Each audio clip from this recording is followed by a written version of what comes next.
Hi students, how are you all? I believe you are absolutely fine at home and doing well. I welcome you all to the world of English. Our first unit in English is titled as humor.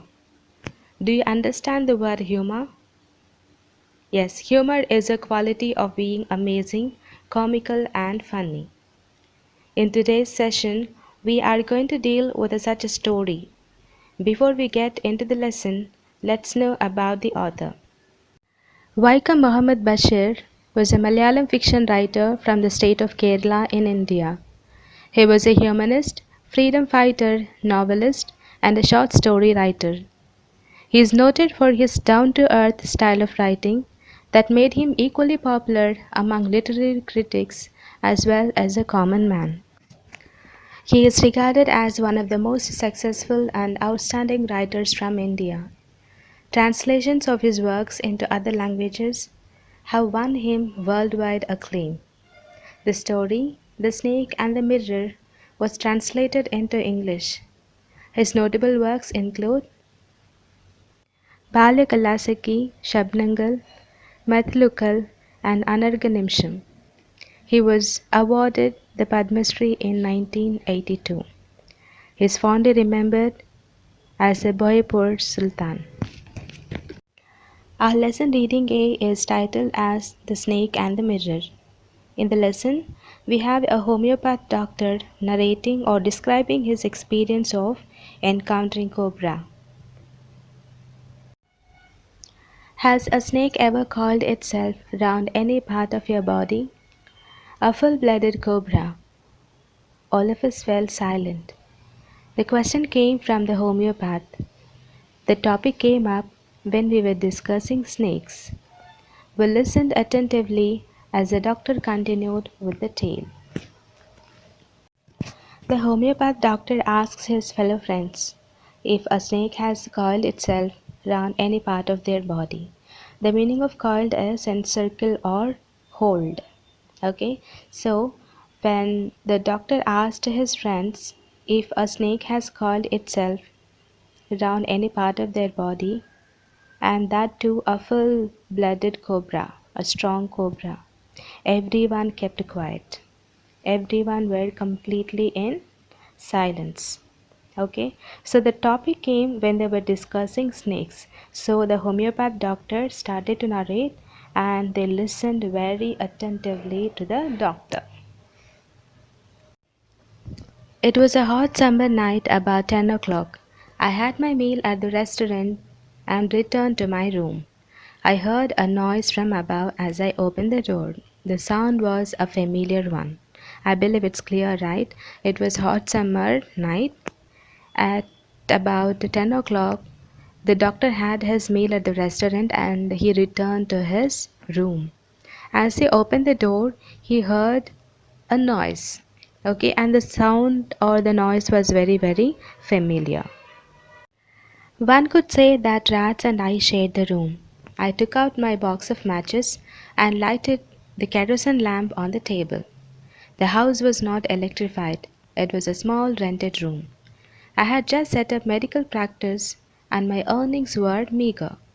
I had about 60 rupees in my suitcase. Okay, so the doctor says that one could say rats and he shared the room. The meaning is that he had plenty of rats in his room. So when he opened the door, when he got inside his room, he just took a match of boxes and lighted the kerosene lamp and placed the lamp on the table because the house was not electrified or there was no electricity and he was living in a rented room. Okay, because he just started or set up. The meaning of set up is established or started. He had just set up medical practice and his earnings were meager. His income was very little. The meaning of meager is very little and he had only 60 rupees in his suitcase. I believe it's clear, right? Along with some shirts and dhotis, I also possessed one solitary black coat which I was then wearing. I took off my black coat, white shirt, and not so white vest and hung them up. I opened the two windows in the room. So, along with the 60 rupees, the doctor had some shirts and dhotis, and he also possessed. The meaning of possessed is owned. He had one solitary black coat, one single coat which he was wearing. Okay, so as soon as he came inside the room, he lighted up the lamp and he left it on the table, and he took off his black coat, white shirt, and not so white vest. Okay, he removed, or the meaning of took off is removed. He took off his black coat, white shirt, and vest and hung them up. Okay, and then he opened the windows in his room. It was an outer room with one wall facing the open yard. It had a tiled roof with long supporting gables that rested on the beam over the wall. There was no ceiling. So the doctor was living in a rented house, and the house had no ceiling, but had a tiled roof with a long supporting gable. The meaning of gable is two sloped roof surfaces, okay, that rested on the beam over the wall. There was a regular traffic of rats to and from the beam.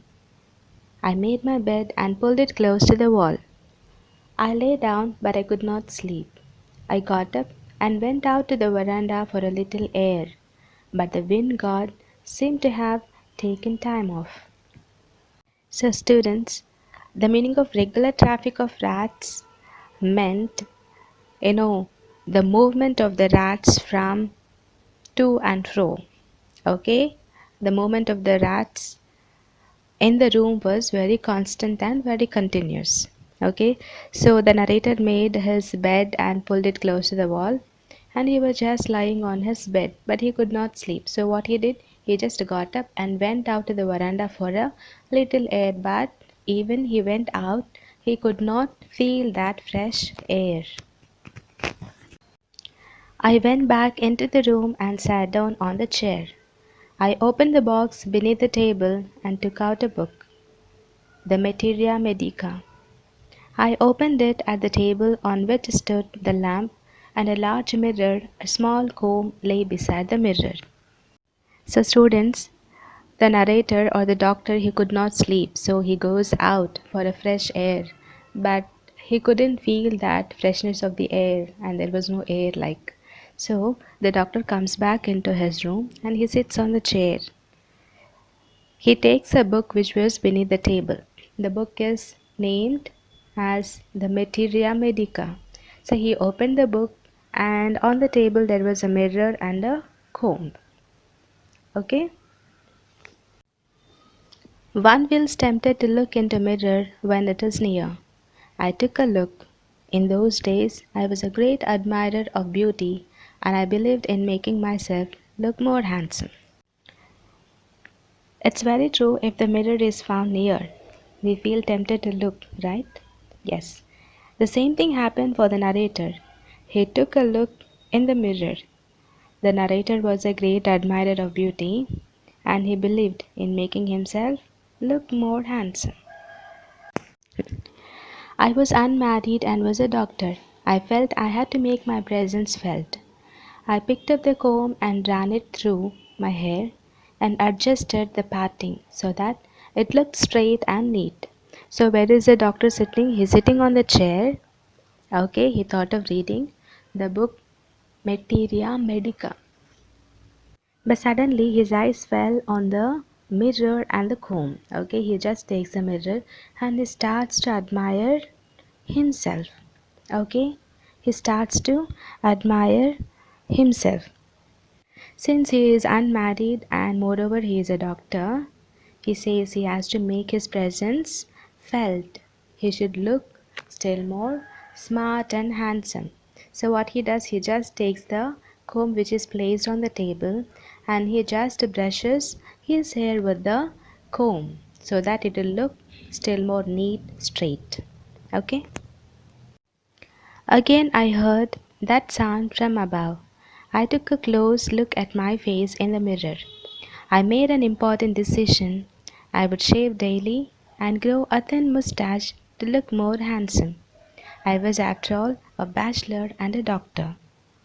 So second time the doctor hears a noise, but he doesn't give heed to the noise, but he goes on admiring himself in the mirror. So he just takes a close look at the mirror and he makes an important decision. What is that decision?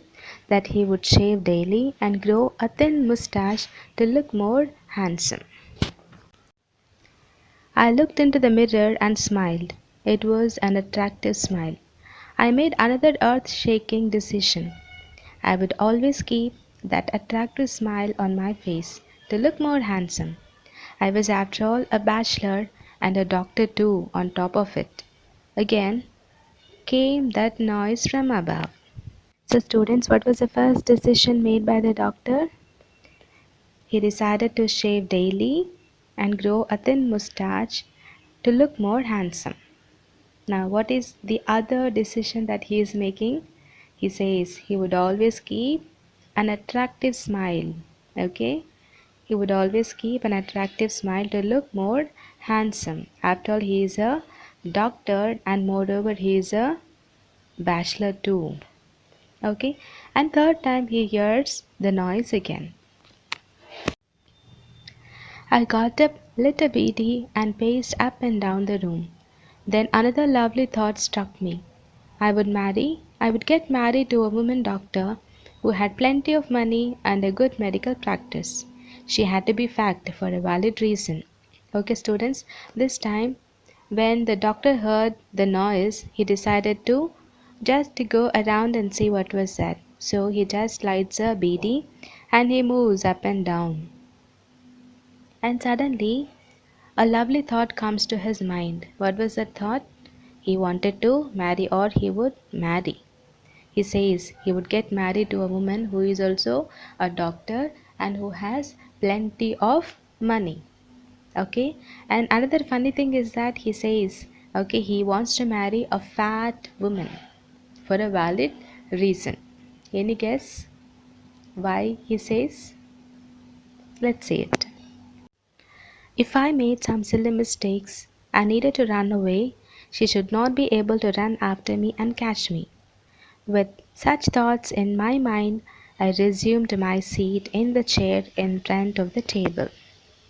So, students, what is a valid reason that the doctor is giving? He says if he makes any silly mistakes and needed to run away, she should not be able to run after him. If she is too fat, do you think she will be able to run after him? No. So he says that she should be fat so that she won't be able to run after him if he makes any silly mistakes. So having all these, thoughts in his mind, he resumes his seat. He comes back to his seat. Okay. Dear students, here we end our session. I believe you have understood. Okay. See you in the next session.